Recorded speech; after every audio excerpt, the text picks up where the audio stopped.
नमस्कार साथियों। मैं आपका साथी Manish Samadhiya, all India president एसएनईए।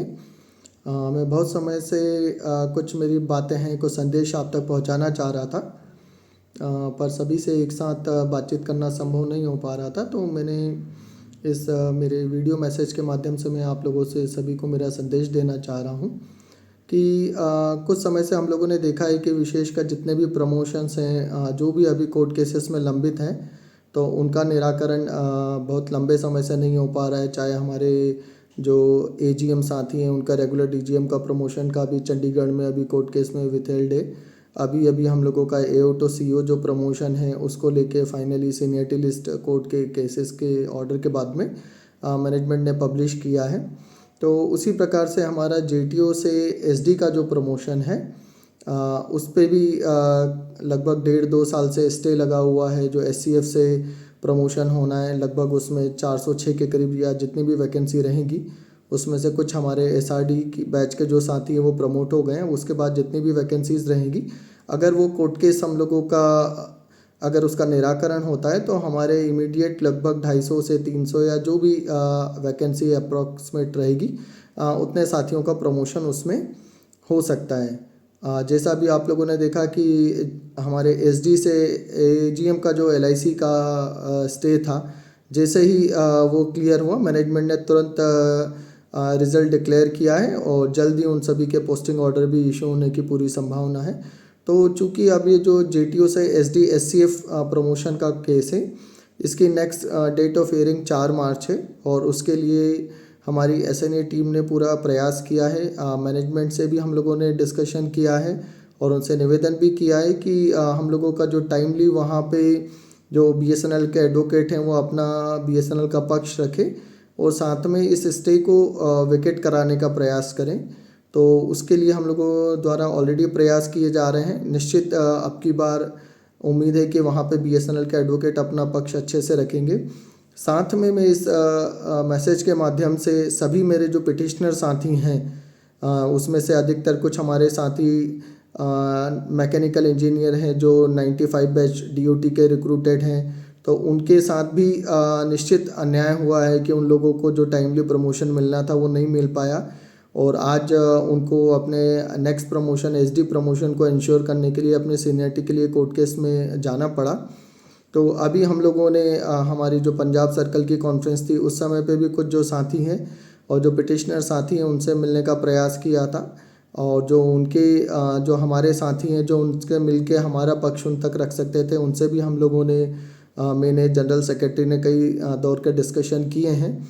तो हमें सभी को ये बताते हुए का वो है कि चूँकि ये जो सारी लड़ाई है अपने अपने प्रमोशन को लेके है, क्योंकि वैकेंसीज जो है जेटीओ से एसडी प्रमोशन की बहुत ही कम कर दी गई हैं। और अगर हम लोग बात करें कि हम लोग देखें कि जिस प्रकार से वर्तमान मोदी सरकार जो है वो पूरा उनका ध्यान रहता है कि जो भी लोअर लेवल पे काम कर रहे हैं उनको सबसे ज़्यादा सहयोग दे के उनके उत्थान के लिए सरकार प्रयास कर रही है। पर हमने देखा है कि बीएसएनएल में कुछ जो मैनेजमेंट के लोग हैं, उन्होंने हमेशा ही जो लोअर लेवल पे काम कर रहे हैं, जेटीओ जेओ जो काम कर रहे हैं, उनके साथ में भेदभावपूर्ण काम किया है। हम लोग देखें कि जिस प्रकार से 5192 वैकेंसीज हम लोगों की ले ली गई, उस समय पे आश्वासन दिया गया था कि 5192 वैकेंसी मैचिंग सेविंग के नाम पे एजीएम प्रमोशन के लिए ले रहे हैं और बाद में हम लोग आप लोगों को टाइम ऑन प्रमोशन दे के सभी का रेगुलर प्रमोशन होगा, पर वो प्रमोशन नहीं हो पाया। रिस्ट्रक्चरिंग के नाम पे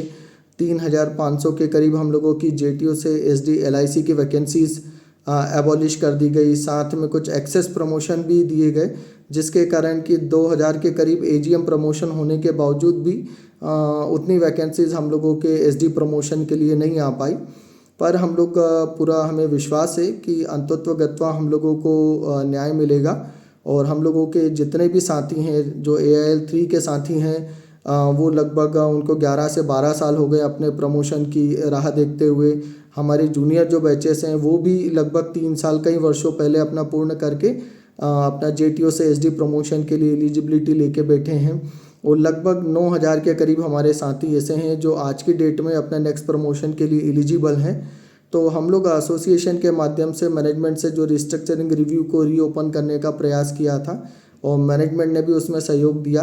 तो निश्चित रिस्ट्रक्चरिंग रिव्यू के माध्यम से हम लोग को पूरी उम्मीद है कि हम लोग जितने भी एलिजिबल साथी हैं हर एक कैडर हर एक विंग के सभी को प्रमोशन दिलाने में सक्षम रहेंगे।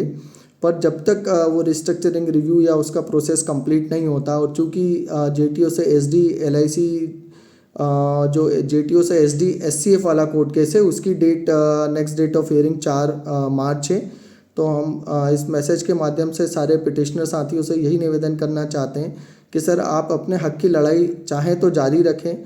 हमारा निवेदन यही है कि जो स्टे है उसको आप लोग वेकेट करा दें। जो सीनियरिटी का रोल हम लोगों का एजीएम प्रमोशन के समय पे आएगा तब तक जो भी आपको कोर्ट के माध्यम से न्याय उसमें होगा, जो भी निर्णय आएगा उसके according BSNL management final seniority निर्धारित कर देगा।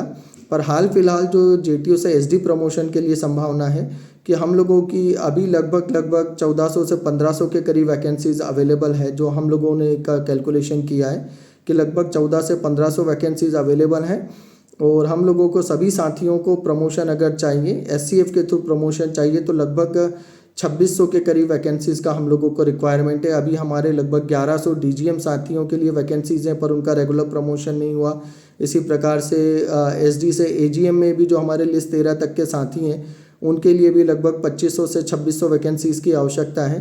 तो अगर एक बार रास्ता खुलेगा तो सारे कैडर हर एक विंग के लिए पूरा प्रमोशन का रास्ता निश्चित उसमें ओपन होगा। मैं पुनः मेरे सारे साथियों से निवेदन करना चाहता हूं कि आप 4 मार्च का जो है अगर उसको आप स्टे वेकेट कराते हैं तो निश्चित सारे साथियों का प्रमोशन होगा। और अभी हम लोगों के लिए बड़ी खुशी की बात है कि हमारे सीएमडी सर जो वर्तमान सीएमडी सर हैं वो बहुत ही उनका निर्णय सही है और वो किसी भी प्रकार से किसी भी कैडर को अनैतिक रूप से या गलत तरीके से प्रमोशन देने के पक्ष में नहीं है। उन्होंने अभी एसोसिएशंस को एक विश्वास दिलाया है कि आप फरवरी मार्च का जो मंथ है बीएसएनएल के ग्रोथ के लिए पूर्ण रूप से समर्पित होकर काम कीजिए। जो अप्रैल का मंथ होगा वो एचआर मंथ रहेगा। उसमें जितने भी पेंडिंग एचआर इश्यूज़ हैं चाहे वो हमारे पे लॉस वाले साथियों के हों या चाहे हम लोगों के प्रमोशन से रिलेटेड हों, जितने भी एचआर के इश्यूज़ हैं उनको रिजॉल्व करने के लिए सर पूरा प्रयास करेंगे। तो मैं भी सभी ऐसे पिटिशनर साथियों से निवेदन करना चाहूँगा कि आप अपने अपने एडवोकेट के माध्यम से ये कोर्ट को निवेदन करें कि ये स्टे वेकेट हो जाए और प्रमोशन का रास्ता खुल जाए, जिससे कि अप्रैल मंथ में जैसा सीएमडी सर ने कहा है कि सारे कोर्ट केसेस अगर विड्रॉ रहेंगे तो हम लोग प्रमोशन दे पाएंगे। तो आप भी एक उचित निर्णय लेके ये कोर्ट केसेस को आप विड्रॉ कीजिए या फिर आप उसको जो स्टे है एटलीस्ट उसको विड्रॉ कीजिए। और दूसरा कुछ हमारे साथियों के मन में एक ये भ्रम की भी स्थिति है कि अगर मान लीजिए सपोज़ मैं मेरा एग्जांपल लूँ कि मेरी पोजीशन लगभग 800-900 के करीब होगी AL3 में और हमारे 2600 कुल उसमें साथी हैं। तो यदि इस जो पहला प्रमोशन के राउंड में जो लगभग 250-300 साथियों के प्रमोशन के बाद में सेकंड राउंड होता है उसमें हो सकता है कि मनीष समाधिया का टर्न आ जाए और बाकी फिर साथियों को, चूँकि आप लोगों ने मुझे लीडर चुना है तो मन में एक आशंका सभी को बनी रहती है। आपकी जगह अगर मैं भी होता तो मेरे मन में ये आशंका रहती कि अगर जिसको हमने लीडर चुना है अगर उसी का प्रमोशन हो जाएगा तो बाद में हम लोगों के प्रमोशन के लिए कौन फाइट कर पाएगा। तो मैं आप लोगों को सभी को ये विश्वास दिलाना चाहता हूँ कि चूँकि आप लोगों ने मुझे लीडर चुना है तो ये मेरा नैतिक दायित्व है कि जब तक मेरा इस बैच का पूरा लास्ट व्यक्ति भी प्रमोट नहीं हो जाता तब तक मुझे प्रमोशन लेने का नैतिक रूप से अधिकार नहीं है। तो मैं आपको विश्वास दिलाना चाहता हूं कि अगर मान लीजिए सेकंड राउंड के प्रमोशन आते हैं और अगर हम लोग पहले तो पूरा प्रयास कर रहे हैं कि हमारे सारे 2600 साथी प्रमोट हों और एससीएफ के माध्यम से प्रमोट हो। अगर हमारे सारे साथी एससीएफ से प्रमोट होते हैं तो इसका मतलब कि लिस्ट हमारे 4 और 5 के जो जूनियर बैच के साथी हैं उसमें से भी लगभग 1,500 से 2,000 साथियों का प्रमोशन इसके साथ में सुनिश्चित होगा। तो जब तक कि हमारे AL3 के सारे साथी प्रमोशन प्राप्त नहीं कर लेते या हम लोगों का सबका साथ में प्रमोशन नहीं होता है तब तक अगर मेरा रेगुलर प्रमोशन आता है तो भी मैं उस प्रमोशन को एक्सेप्ट नहीं करूँगा। और आप लोगों ने जो जवाबदेही दी है कि हम लोगों के सभी साथियों का प्रमोशन हो, जो भी हमारे फाइनेंशियल इशू है चाहे हमारे पे लॉस के इशू हो और भी जो हम लोगों के इश्यूज़ हैं जब तक वो रिजॉल्व नहीं हो जाते हम लोग सब शिद्दत से लगे हुए हैं। आप लोगों के सहयोग से ही सारी चीज़ें कर पाएंगे।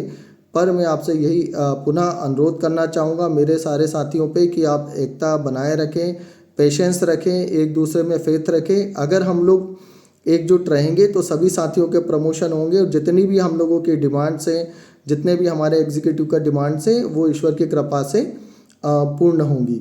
तो आप लोग विश्वास बनाए रखिए। जब तक आप लोगों का सभी साथियों का प्रमोशन नहीं होगा तब तक मैं भी प्रमोशन नहीं लूँगा। और हम लोग जो भी हमारे इश्यूज़ थे, जो भी अभी तक अन्याय हुआ है, वो हमने मैनेजमेंट के संज्ञान में लेके आए हैं। लास्ट एजेंडा मीटिंग में भी हम लोगों ने उनको सारा डेटा दिया है। हम पूरा उम्मीद से हैं कि ईश्वर की कृपा से मैनेजमेंट भी उन पे संज्ञान लेगा और जो भी हम लोगों के साथ में वैकेंसीज़ की गड़बड़ी हुई है उसको मैनेजमेंट रिजॉल्व करेगा। और रिस्ट्रक्चरिंग रिव्यू के माध्यम से हम लोग सारे साथियों का प्रमोशन, जितने भी एलिजिबल साथी हर एक कैडर के हर एक विंग का, उसका प्रमोशन कराने में हम लोग सक्षम रहेंगे। तो पुनः मेरे पिटिशनर साथी जो हैं उनसे अनुरोध है कि आप 4 मार्च का जो है उस दिन आप कोशिश कीजिए कि स्टे वेकेट हो जाए और सभी जो साथी हैं अंततोगत्वा का सभी के प्रमोशन का रास्ता खुले। धन्यवाद साथियों। जय हिंद। धन्यवाद।